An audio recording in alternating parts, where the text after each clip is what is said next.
Today I'm going to be sharing with you some of my favourite winter meals, so let's just get straight into the video. I'm just going to be starting by cooking some of these wee lentils. I personally find that they hold up much better in any kind of sort of sauce that you're creating, so yeah, I'm just going to put those on to cook. So the first thing we're getting into is a lasagna. Now, I just love lasagna. It's got all the good things, you know? It's got the tomato sauce, it's got the pasta. It's just got all those good flavours. So yeah, I'm starting off with using some oil from the sun-dried tomatoes because it just makes it so much tastier. And then I'm adding in that one onion. And then I'm going to be chopping up some garlic. Now, I took your advice and I smashed it before peeling. And yes, you're right. It made it so much easier, so thank you so much for always sharing your tips with me in the comments. It means such a lot to me, and you always help me to, you know, become a better cook, enjoy cooking even more. So yeah, you guys really are awesome. Okay, so I'm adding the garlic in, and now we're going to be doing some lazy business. I chop up the carrot and, well, I chop it into bits, kind of big bits, with the celery, and I just shove it in a blender. A food processor, to be honest, is better, but it just helps to make it super small because this is going to be the base of the tomato sauce that we're making for the lasagna. I'm just going to let that cook for about 10 minutes and then add in the mushrooms. Now, I should have added these to a food processor again because this was too much. So I'm using chestnut mushrooms and some walnuts for some texture. And I kept some of the chunks big and some of the chunks really small to help give a lot of flavour and a lot of depth to the tomato sauce instead of having meat, because obviously I'm a non-meat eater. And then I'm just adding in some of the sun-dried tomatoes as well. As always, guys, there will be a blog post in the description below with absolutely everything you need to know about the ingredients and measurements, etc. So don't worry about missing anything. I've just added in some red wine and then some tomato paste. The red wine is just, gives it such a nice flavour. Now I'm adding in some sweet white miso, some balsamic vinegar and some soy sauce as well.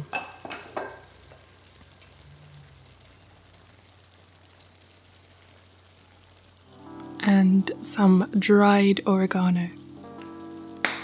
But really you can use any herbs that you like. Okay, I'm just adding in the dark pui lentils that are cooked now and some cherry tomatoes. I prefer cherry tomatoes from a can, but if you prefer whatever you want. So I'm just going to leave that to cook for an hour now.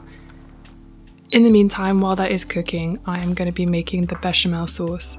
So I'm just adding in some vegan butter, but to be honest, you could use olive oil or anything else you wanted.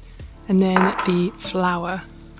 Now I'm going to make a jus with this just to make it, look at me getting all fancy, just so it helps to make sure there are no lumps. And once all the flour is incorporated, then very slowly I'm adding soy milk. I personally find soy milk better for cooking, but you can use any plant milk that you like. I always opt for the non-sweetened version as well because sometimes they're just too sweet and taste like vanilla, bizarrely.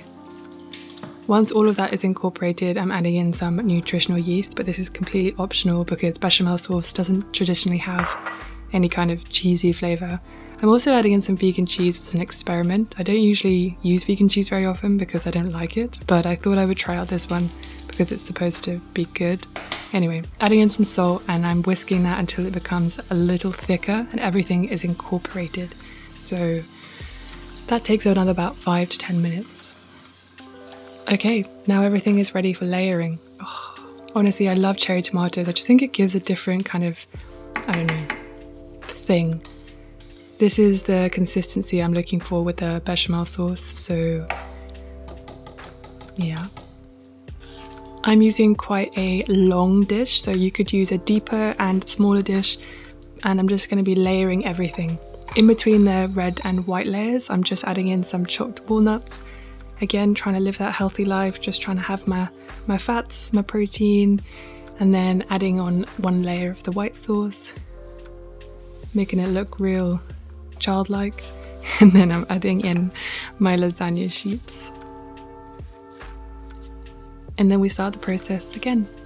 If you are liking this video, guys, please remember to give it a thumbs up as it really helps me in this YouTube algorithm, and subscribe so that you never miss another video in my seasonal eating series. I'm adding some more vegan cheese to the top. To be honest, I regret this. Even it tasted fine, but yeah. Anyway, I cooked it for 50 minutes covered and then 15 uncovered. And then it was ready. And we just had it with some salad on the side. Oh yeah. Ooh, well, what time does the birthday girl want to have her categories? She could be very busy in lockdown. You never know. She could do, yeah. It probably needs to be sort of... Oh, look at that. 7-ish, doesn't it? Why does it have to be 7-ish? Oh, it's because she doesn't work on a Saturday. No. We want to have eaten first, don't we? Having our food an hour earlier. The next thing that I love for my winter meals is something that's nice and seasonal and just quite light in terms for lunch, but has a nice hearty, earthy flavour. So we're making a beetroot and red onion tart. I'm just going to be starting by putting some olive oil in a oven-proof dish and chopping up the beetroot that I've just washed and peeled. I'm just chopping them up into nice wedges because that looks nice.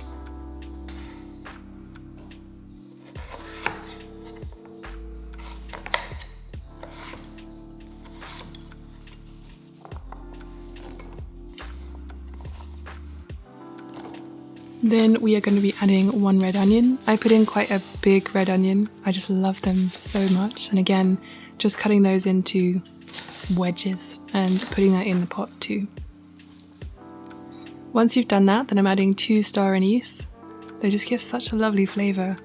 Some white wine vinegar and some soft brown sugar. Though of course you can always omit the sugar if you're trying to cut down on your sugar intake or if you're just not very much of a sweet tooth. I'm not really a sweet tooth, but I just like to have it in some of these things. It really brings out the flavour of things like the beetroot. Okay, and now I'm going to cook that covered for about 45 minutes. I have a love-hate relationship with foil because you can reuse it actually infinitely if you take care of it, but anyway, while that's cooking, I'm having some leftovers from yesterday because this lasagna was just so good. Honestly, I can't get over how proud I am of it. It was delicious. Anyway, once you take that out, then all we're going to be doing is adding on a top layer of puff pastry. Now, I was very lazy and I just bought this from the shop.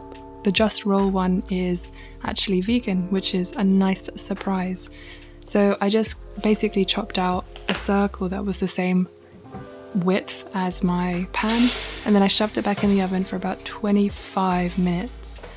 My oven is really hot, so I didn't put it in for as long, but you might need to do it for about 35. But always take care and make sure you're checking it. And here it is. This was, guys, you're going to see throughout the rest of this video, some flipping action it's debatable. My skills very much need honing. I need some more practice, but it turned out pretty well, I'm not gonna lie. Anyway, to finish it off, I'm just grating some orange zest on top. It's just, it's delicious. And that's literally it ready. With this, I like to have it with some kind of salad or something. I always have a lighter lunch, and something like this with some additional stuff is, for me, it's perfect. It's also just so quick and easy and very, very low maintenance. Okay, moving on to the last one. This is the laziest tomato sauce I think I've ever made. It's kind of, I guess, my take on a Puttanesca, and although it's probably not that much different from the original, let's be honest. But I'm just putting some carrots and some celery and then some onion and garlic into a food processor so that I can chop it up really, really small. Just like with the lasagna ragu, it's kind of like just making, I don't know, a good way to incorporate loads of flavour, loads of vegetables, and create a really hearty base for a sauce or soup. As you can see, I'm just pulsing it until it becomes pretty, pretty tiny. And then I'm just going to add this to a pan. But first of all, adding in some of that sun-dried tomato oil because it just tastes so good. And it smells so good.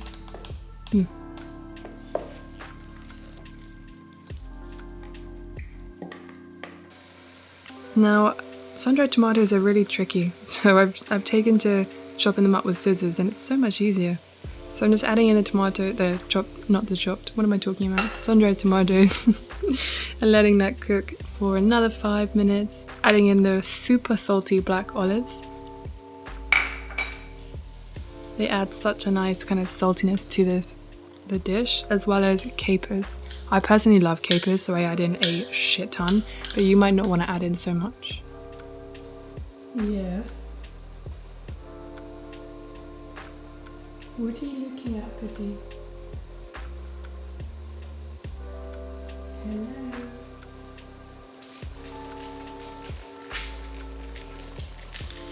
Once that has cooked down for another couple of minutes, then I'm going to be adding in the chopped tomatoes. I'm hoping that in the future, when I can grow my own tomatoes, that I can can them for the whole winter, but that's probably a long way off. That is my ultimate goal. And then I'm also just going to refill both those cans with water and add that to the pot.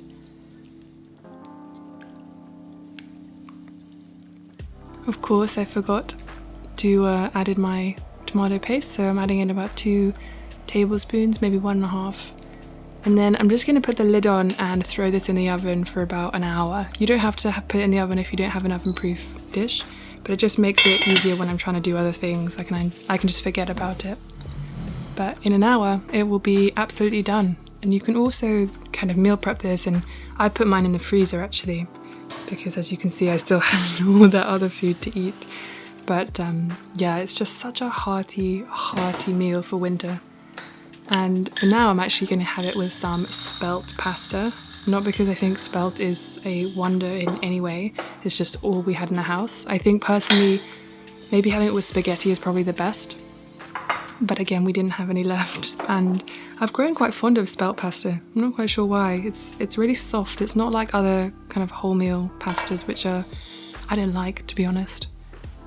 But yeah. And then, the smells of this were just delicious.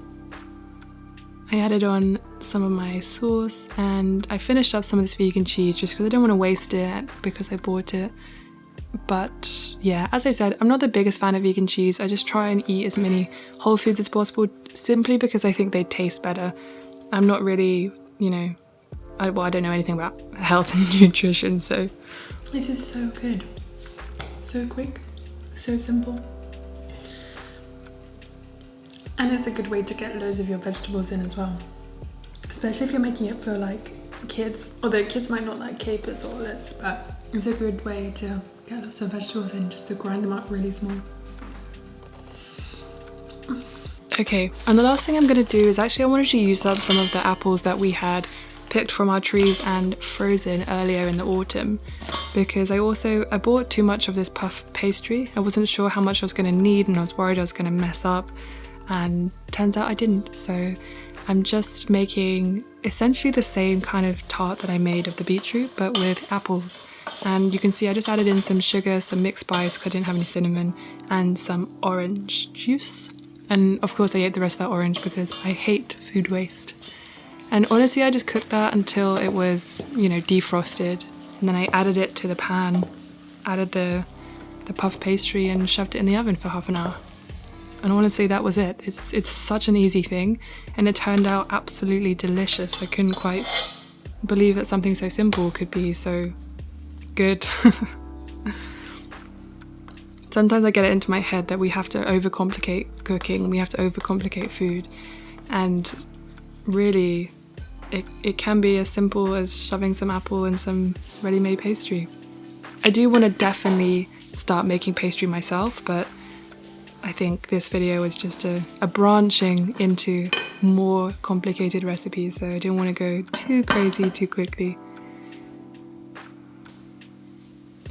Yeah, it was so simple and so delicious. I think the only thing I would add is maybe some cinnamon to the top if I had any, or maybe even just some kind of berry when they're in season.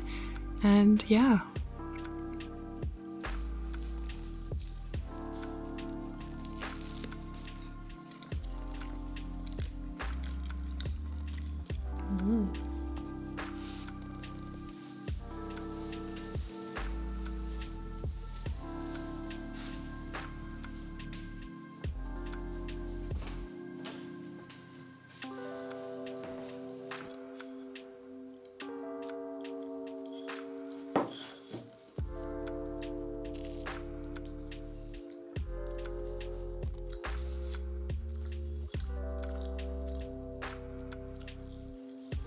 am going to end the video there, guys. Thank you so much for watching. I really appreciate it, and I hope you have a wonderful rest of your day, and I'll see you very soon. Bye. Honestly, I can't believe how good this is. Like, so simple. So good.